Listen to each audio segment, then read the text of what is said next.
Selain memupuk rasa kekompakan dan gotong royong, perayaan perlombaan HUT Kemerdekaan Republik Indonesia menjadi momentum untuk bersilaturahmi. Banyak cara yang dilakukan untuk memperingati dan memeriahkan momen Hari Kemerdekaan. Salah satunya melalui perlombaan yang sering digelar masyarakat. Keseruan dalam perlombaan tidak hanya menjadi hal yang menyenangkan, tetapi juga memiliki makna karena untuk memupuk rasa kekompakan dan juga mengikat jalinan silaturahmi. Hal ini disampaikan oleh Kadisdik Kota Palembang saat bersilaturahmi di RT 01 Kelurahan Ogan Baru, Kota Pati.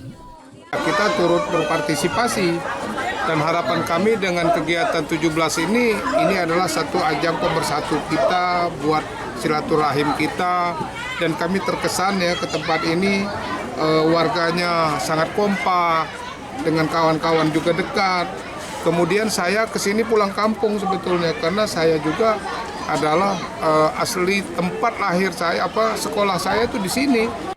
Dalam perayaan HUT RI ke-77 ini, antusias warga mengikuti lomba sangat tinggi. Tidak hanya anak-anak, tetapi juga orang dewasa. Perlombaannya tarik tambang, kelereng. Kegiatan lomba gebuk bantal. Oh, gebuk bantal. Tepuk bantal, Pak. Oh, tepuk bantal.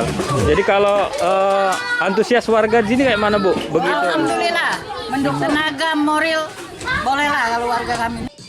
Kemeriahan Hari Kemerdekaan Republik Indonesia menggambarkan jiwa gotong royong dan memupuk rasa kesatuan yang harus terus terjaga.